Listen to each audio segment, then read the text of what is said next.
এটা শুনতে হার্শ হলেও বাংলা সিনেমার অ্যাকসেপ্টেন্স সব জায়গায় নেই। হ্যাঁ, আমাদের বাংলা মুভি প্যান ইন্ডিয়া রিলিজের দিকে বেশি যাচ্ছে, কিন্তু প্যান ইন্ডিয়া রিলিজে আমার মনে হয় না যে বাংলা সিনেমা প্রত্যেকটা জায়গায় খুব অ্যাকসেপ্টেন্স আছে। কিন্তু যেখানে বাংলা সিনেমার অ্যাকসেপ্টেন্স আছে, যেমন বাংলাদেশে যদি আমাদের বাংলা সিনেমা যা বাকি যে সকল সিনেমা প্যান ইন্ডিয়াতে লেগেছে তাদের তুলনায় তো যথেষ্ট ডিসেন্ট বিজনেস করেছিল। আজকের ভিডিওতে কোনো রকম মুভি বা টেলার বা কোনো রিয়াকশন ভিডিও না, এই ভিডিওটা আজ একটু হনুগিরি ভিডিও। হ্যাঁ, আমি হনুগিরি এই জন্য বলছি যে আমি নিজেকে সেরকম বড় কোনো রিভিউয়ার ভাবিও না, আর কোনোদিন কোনো ভিডিওতে বলিও না যে আমি একজন মুভি রিভিউয়ার বা কিছু। আমি শুধুমাত্র আমার মুভি দেখতে ভালো লাগে, মুভির যেসব আপডেট আছে বা মুভি যেসব টেলার টিজার আছে সেগুলো দেখি, সেগুলো রিয়াকশন ভিডিও করি এবং সেগুলো তোমাদের কাছে দেখাই। সেগুলো দেখতেই তোমাদের ভালো লাগে, তাই তোমরা আমার ভিডিও দেখো, অনেকে পছন্দ করো, অনেকে হেট করো, তবে আমার ভালো লাগে ভিডিও ছাড়তে, তাই আমি ছাড়ি। আমি এই কথাগুলো এই জন্যই এতটা বলছি, কারণ আজকে টপিকটা এরকম যে তোমরা সবাই বলবে যে তুই কে রে ভাই, কে কোথাকার হনু যে তুই এত সব বলতে এসেছিস। কিন্তু ভাই এটা আমার ইচ্ছা হলো বলতে, তাই বললাম। হ্যাঁ, তোমরা টাইটেল বা থাম্বনেলে দেখে নিয়েছো। আজকে আমি বলতে চাই যে বাংলা মুভি হিট কিভাবে হবে।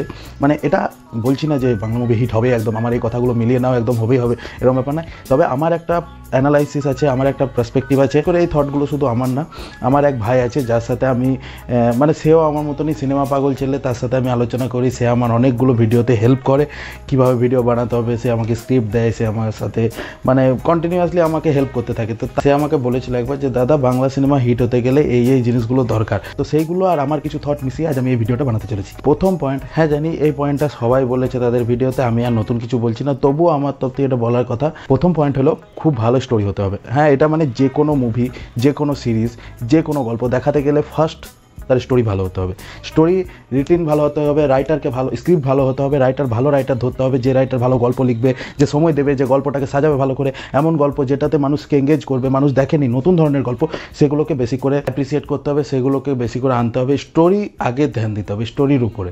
দ্বিতীয় কথা, সব অ্যাক্টরকে সব রকম রোলে তাদেরকে নিজেদেরকে ইমপ্রুভ করতে হবে। শুধু যে সে হিরো রোল করবে, ভিলেনের রোল করবে না, যে ভিলেনের রোল করবে হিরো রোল করবে না, এরকম ব্যাপার নেই। বাংলায় যেসব নাম করা হিরো আছে তার মধ্যে যেমন আমি কিছু নাম নিচ্ছি, সব নাম হয়তো পসিবল না, তবে আমি কিছু নাম নিচ্ছি। দেব, অঙ্কুশ, জিৎ, পরমব্রত, আবির, অনির্বাণ, প্রসেনজিৎ, এই যে কিছু যিশু সেনগুপ্ত, এই যেসব নামগুলো আছে, এই নামের আরও যেগুলো আছে যারা বাংলা ইন্ডাস্ট্রিতে কাজ করছে, তাদের সকলকে সব রকম রোলে নিজেদেরকে গলাতে হবে, যেটাকে বলে না লোহা গলিয়ে যে ইয়েতে দেবে সেরকমই তৈরি হবে, সেই রকম ব্যাপার। তো নিজেদেরকে সেরকম ঢলাতে হবে, সেরকম রোলে ইমপ্রুভ করতে হবে। এখন একটা সময় ছিল মানুষরা হিরোদের নাম শুনে সিনেমা দেখতো, হিরোদের নাম শুনে তোমার মুভি থিয়েটার হলে আসতো। কিন্তু এখন মানুষ অনেক কিছু দেখে, এখন দেখে মানুষ মুভির স্টোরিটা কী নিয়ে, কারণ টেলার এখন সবাই দেখতে পায়, মোবাইল সবারই হাতে, টেলার সে দেখে নাই যে মুভিটা কী নিয়ে গল্প, সেটা নিয়ে দেখতে আসে। সেকেন্ড ডিরেক্টর কে আছে, তার নামে আছে। ডিরেক্টর অনেক বড় কাজ করে। দেখো, একটা রাজামৌলির সিনেমা, সেটা যেমনই হোক, যদি মানুষ জানতে পারে রাজামৌলির সিনেমা, তো মানুষ দৌড়ে যাবে। এই পুষ্পা সিনেমা থেকে সুকুমারের নাম হয়েছে, সুকুমারের সিনেমা, মানুষ দৌড়ে যাবে। তারপর লোকেশ কানাগরাজের যে কানাগরাজ আলাদা লেভেলের মুভি বানাচ্ছে, লোকেশ কানাগরাজের নাম শুনলে মানুষ মুভি দৌড়ে যাবে। সেরকমই আমাদের বাংলাতেও আছে, সৃজিত মুখার্জির নাম শুনলে মানুষ দৌড়ে যায়। আরও যে সকল ডিরেক্টররা আছে যাদের নাম শুনে মানুষরা ধরে যায়। তো ডিরেক্টরদের ফ্যানবেসকেও কাজে লাগাতে হবে এবং হিরোদের ফ্যানবেসকেও কাজে লাগাতে হবে। প্রত্যেকটা ডিরেক্টরকে প্রত্যেকটা হিরোর সাথে কোঅপারেট করে মুভি বানাতে হবে। এমন না যে আমি শুধু যদি আমি ধরি সৃজিত মুখার্জির কথা, যে সৃজিত মুখার্জি শুধু এমন না যে আমি অনির্বাণ বা প্রসেনজিৎ বা এরকমই সিনেমা বানাবো বা এরকমই ধরনের সিনেমা করবো, এরকম না। প্রত্যেকটা হিরোর সাথে তাকে সিনেমা বানাতে হবে। যদিও সৃজিত মুখার্জি দেবের সাথে মুভি আনতে চলেছে টেক্কা, সেটা নিয়ে অন্য কোনো ভিডিওতে কথা বলবো। তো এরকম করতে হবে। বাকি যে সকল ডিরেক্টররা আছে সমস্ত রকম হিরোর সাথে যদি কথা বলে, যেমন ধরে নাও প্রধান সিনেমাতে দেব কী করেছে, দেব নিজের ফ্যান বেসকে আনিয়েছে, সোহমের ফ্যান বেস আনিয়েছে, পরাণ বন্দ্যোপাধ্যায় এত সুন্দর তার একটা fan base আনিয়েছে, plus Eken Babu হিসাবে যাকে সবাই চেনে, অনির্বাণ চক্রবর্তী, তাকেও সবাই মানুষ পছন্দ করে, তো তারও কিছুটা ফ্যান বেস সেখানে এসেছে। তাই প্রধান একটা ডিসেন্ট বিজনেস করেছিল। সেরকমই আবার যদি ডিরেক্টরদের কথা বলি, যেমন সৃজিত মুখার্জির নাম আছে, এই একেন বাবু সিরিজের যে ডিরেক্টর জয়দেব মুখার্জি, তার নাম আছে। আরও যে সকল ডিরেক্টররা আছে তাদের নামেও যেমন মুভি চলবে, সেরকম হিরোদের নামে মুভি চলবে। থার্ড পয়েন্ট, যেটা আমি প্রথমে বললাম সেটার সাথেই সিমিলার, যে প্রত্যেকটা হিরোকে প্রত্যেকটা রোলে নিজেদেরকে ঢলাতে হবে। যে কোনো একটা মুভিতে যদি দেব মনে করো হিরো হয়, আমি এটা দেব জিৎ ভার্সেস করছি না, তবু আমি বলছি এই যদি দেব হিরো হয়, তাহলে সেই মুভিতে যদি অঙ্কুশ বলে যে না আমি ভিলেন হব না, বা জিৎ যদি বলে না আমি শুধু হিরো হবো ভিলেন হব না, তাহলে চলবে না। আবার দেবকেও সমান যদি জিৎ কোনো সিনেমায় হিরো হয়, সেই সিনেমাতে যদি বলে অঙ্কুশ বলে ভিলেন হব না, বা দেব যদি বলে ভিলেন হব না, বা যিশু যদি বলে ভিলেন হব না, তাহলে চলবে না। প্রত্যেকজনকে প্রত্যেক রকম রোল দেখতে হবে, তাহলে মানুষ নতুন নতুন টেস্ট পাবে হবে, মানুষ নতুন নতুন মুভির মধ্যে নতুন নতুন টেস্ট পাবে, নতুন নতুন জিনিস দেখতে পাবে, একঘেয়েমি ব্যাপার লাগবে না। একঘেয়েমি যদি হয়, যেমন সৃজিত মুখার্জির আমরা 22 শ্রাবণ দেখেছি, ভিঞ্চিদা দেখেছি, আরও অনেক রকম মুভি দেখেছি, সব জিনিসটা যদি একই রকম হয় তাহলে চলবে না, নতুন নতুন টেস্ট দিতে হবে মানুষকে। তবে তো মানুষ, এই যে সাউথ ইন্ডাস্ট্রি বা অন্য যে সকল সাকসেসফুল ইন্ডাস্ট্রি যারা মুভি বানাচ্ছে, তারা কী করছে, তারা নতুন নতুন গল্প দিচ্ছে, নতুন নতুন টেস্ট দিচ্ছে। এই লোকেশ কানাগড়াই সুরিয়া এত বড় সাউথের হিরো, সেকে ভিলেন রোলেক্স বানিয়ে দিলে এমন একটা ক্যারেক্টার যে মানুষ ভুলতেই পারছে না আজ অবধি, তার মানে একটা বিজিএম বাজলে মানুষ পাগল হয়েছে। সেরকম আমি সাউথের সাথে তুলনা করছি না, বাংলা মুভি আলাদা টেস্ট আছে। তবে আমি বলছি যে এরকম একটা জিনিস যদি আমাদের বাংলাতেও ক্রিয়েট করা যায় তাহলে মারাত্মক হবে। ফোর্থ পয়েন্ট, এটা শুনতে হার্শ হলেও বাংলা সিনেমার অ্যাকসেপ্টেন্স সব জায়গায় নেই। হ্যাঁ, আমাদের বাংলা মুভি প্যান ইন্ডিয়া রিলিজের দিকে বেশি যাচ্ছে, কিন্তু প্যান ইন্ডিয়া রিলিজে আমার মানে মনে হয় না যে বাংলা সিনেমা প্রত্যেকটা জায়গায় বেশ খুব অ্যাকসেপ্টেন্স আছে। কারণ চেঙ্গিস বলো বা বাঘাযতীন বলো, যেগুলো প্যান ইন্ডিয়াতে এত খরচা করে রিলিজ করা হয়েছে, সেখানে খুব একটা বিজনেস করেনি। কিন্তু যেখানে বাংলা সিনেমার অ্যাকসেপ্টেন্স আছে, যেমন বাংলাদেশে যদি আমাদের বাংলা সিনেমা, যেমন তুমি ধরে নাও অঙ্কুশের রোমিও জুলিয়েট বলে যে মুভিটা এসেছিল, বা আমি শুধু চেয়েছি তোমায় যে এসেছিল, বা জিতের বস 2 দেখে নাও, এগুলো সব কিন্তু বাংলাদেশে খুব ভালো বিজনেস করেছিল, ডিসেন্ট বিজনেস করেছিল। আবার বাংলাদেশের সিনেমা সুরঙ্গ, যেটা নন্দনে যখন লেগেছিল, খুব ভালো বিজনেস করেছিল। বাকি যে সকল সিনেমা প্যান ইন্ডিয়াতে লেগেছে তাদের তুলনায় তো যথেষ্ট ডিসেন্ট বিজনেস করেছিল। তো সেই জিনিসগুলো তোমাকে দেখতে হবে। বাংলা সিনেমা যেখানে অ্যাকসেপ্টেন্স আছে সেখানে রিলিজ করতে হবে, সেখানের সাথে কোলাব করতে হবে। তুমি আজ ধরে নাও একটা বাংলাদেশের হিরোর সাথে একটা আমাদের এখানকার হিরো যদি কোলাব করে একটা মুভি হয়, তাহলে দুটো দেশে কীভাবে চলবে মুভিটা, আমাদের পশ্চিমবঙ্গে আর ওখানে বাংলাদেশে মুভিটা কী লেভেলের চলবে। আমাদের এখানকার অনেক হিরোর ফ্যান বেস আছে বাংলাদেশে, আবার বাংলাদেশের অনেক হিরোরও ফ্যান বেস আছে আমাদের পশ্চিমবঙ্গে।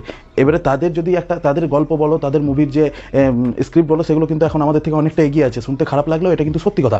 তো সেই জিনিসগুলো যদি ডিরেক্টররা নিজেদের মধ্যে ইগোটাকে সরিয়ে রেখে দুটো দেশের মধ্যে কোলাব করে একটা মুভি বানায়, যেখানে বাংলা সিনেমা আরেক ধাপে এগিয়ে যাবে। তো আমার এটুকুই বলার ছিল, এখানে অন্য কিছু আমি বলতে চাই না, আমি সিনেমাটা নিয়ে বলতে চাই কীভাবে বাংলা সিনেমাটা হিট হবে। ফিফথ পয়েন্ট আমার, এটা মানে সবাই জানো তবু আমার বলা উচিত, অনেকেই করছে, বাংলা হিরোদেরকে বেশি বেশি করে ওয়েব সিরিজ করতে হবে।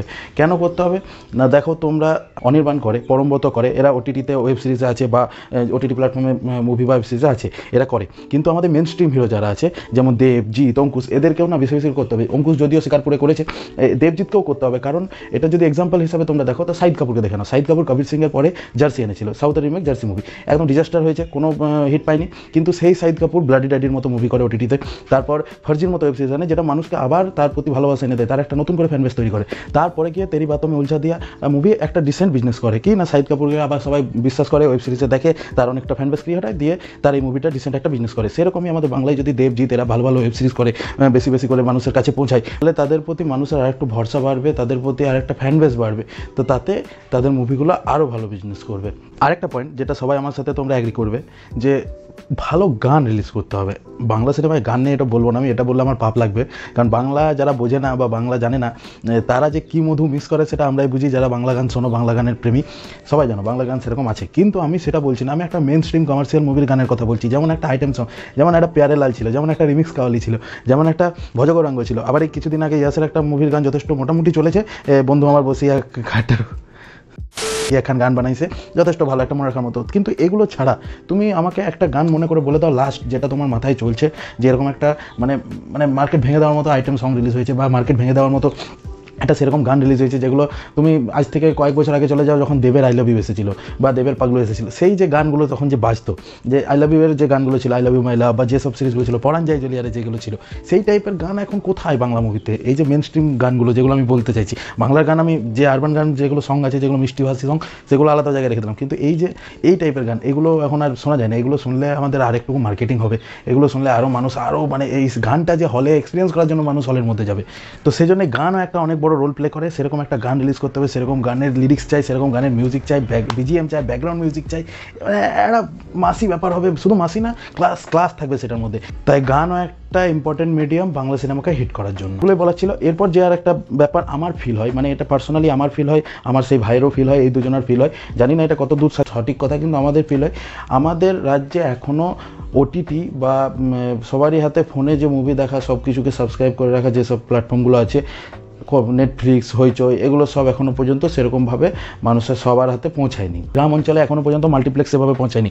একটা মুভি দেখতে গেলে মানুষের পকেট পিঞ্চ অনেক। এখন ধরে নাও একটা টিকিটের মিনিমাম টিকিটের দাম এখন 250 টাকা, আমি 150 টাকা ধরে নিচ্ছি। 150 টাকা যদি একটা মিনিমাম টিকিটের রেঞ্জ হয়, সেখানে যাওয়া, সেখানে পার্কিংয়ে ঢুকে 50 টাকা টিকিট, তার 200 টাকা হয়ে গেল।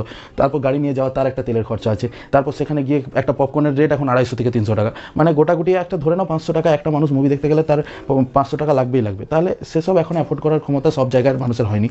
আগে যে কী ছিল, আগে সব প্রত্যেকটা এই যে ছোটো ছোটো গ্রাম অঞ্চলে বা সামনে একটা সিঙ্গেল স্ক্রিন থিয়েটার ছিল, সেই সিঙ্গেল স্ক্রিন থিয়েটারগুলোকে আবার বানাতে হবে, সেই সিঙ্গেল স্ক্রিন থিয়েটারগুলোকে আবার বেশি করে প্রমোট করতে হবে, বেশি করে সেখানে মুভি লাগাতে হবে, যাতে সেখানকার ওই 60 টাকা টিকিট প্রাইস বা 50 টাকা টিকিট প্রাইসে মানুষ মুভিগুলোকে এনজয় করতে পারে। তাহলে মানুষ আরও মুভি দেখতে যাবে, প্রত্যেক সপ্তাহে মুভি দেখতে যাবে। এতে কী হয়ে গেছে, কালে কবুসে বছরে একটা আধটা মুভি দেখতে যায়, সেখানে একটা বড় RRR থাকে বা বড় KGF থাকে বা বড় একটা পুষ্পা থাকে, তখন মানুষ সেইগুলোকেই দেখতে যায় থিয়েটারে পয়সা খরচা করতে, আমাদের এই মুভিগুলো দেখতে যায় না। তাই এই যে সিঙ্গেল স্ক্রিন থিয়েটার, সেগুলোকে বেশি প্রমোট করতে হবে, সেগুলো বেশি আরও বানাতে হবে। তাহলে বাংলা সিনেমা যদি সেই থিয়েটারে লাগে, শুধু আমি বাংলা সিনেমার কথা বলছি না, তবে এর একটা ব্যাপার আছে, বাংলা সিনেমা যদি সেগুলোতে লাগে তাহলে আমাদের আরও বেশি বেশি বিজনেস হবে, বেশি বেশি করে মানুষ সিনেমা দেখতে যাবে। আর বাকি এগুলোই আমার বলার ছিল। এগুলো আমার মানে আমি কত বড় আর হওয়ার মধ্যেও যেগুলো আমি ফিল করতাম, যেগুলো আমি ভাবতাম যে হ্যাঁ এগুলো একটা কারণ হতে পারে, তারপর আমার সেই ভাইও সেখানে বলে যে হ্যাঁ দাদা এই জিনিসগুলোই যদি হয় আপাতত বাংলা মুভি একটা রিসেন্ট জায়গায় পৌঁছাতে পারে। বাকি তোমাদের কি মতামত যে হ্যাঁ বাংলা সিনেমা কী করলে আর একটু হিট হবে, আর একটু আগে বেরোবে? বাকি বাংলা সিনেমার পাশে থাকো বলে আমি চিৎকার কোনোদিন করিও নি আর করবো না। আমি এটাকেই বলি যে বাংলা সিনেমার স্টোরি যদি ভালো হয় তাহলে কোনো কাউকে আটকাতে পারবে না। বাংলা সিনেমা যথেষ্ট ভালো, সবাই গিয়ে সেখানে দাঁড়াবে। বাংলা সিনেমা যে কোথায় ছিল একসময় সেটা সবাই জানো, এখনও দাঁড়াতে পারে। দেবদা চেষ্টা করছে, অঙ্কুশদা নতুন করে প্রোডাকশন হাউস খুলেছে, চেষ্টা করছে, সৃজিত মুখার্জি চেষ্টা করছে, জিদ্দা তো কমার্শিয়ালে নিজেকে ঝুঁকে দিয়েছে, চেষ্টা করছে। এই বছর অনেকগুলো এলো, তার মধ্যে মির্জা যথেষ্ট ভালো সিনেমা হয়েছে। অঙ্কুশদাকে নিয়ে অনেক জায়গায় অনেক রকম কথা হচ্ছে, কেউ ভালো কেউ খারাপ বলছে, সেগুলো অন্য ভিডিওতে কথা বলবো। দেবদার খাদানো আসছে, জিদ্দার বুমেরাং আসছে। আমি আশা করি মুভিগুলো যথেষ্ট ভালো হোক, যথেষ্ট ভালো বিজনেস করুক, বাংলা সিনেমাকে আরেক লেভেল উপরে নিয়ে যাক। বাকি তোমাদের এই ভিডিওটা কেমন লাগলো সেটা আমার কমেন্ট সেকশনে জানাও। তোমাদের যদি কোনো অপিনিয়ন থাকে সেটা আমার কমেন্ট সেকশনে জানাও। ভিডিওটা ভালো লাগলে ভিডিওটাকে লাইক করো। এর আগে আমি কিছু ভিডিও ছেড়েছি, সেগুলো যদি না দেখেছো আমি এখানে লিঙ্ক দিয়ে দিলাম, গোটাই দেখে নিও তোমরা। কি দেখা হচ্ছে নেক্সট ভিডিওতে, বাই।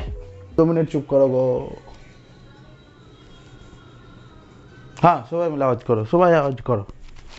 ঠিক আছে, আমি যখনই ভিডিও বানাবো তখনই এদের আওয়াজ করতে যাই।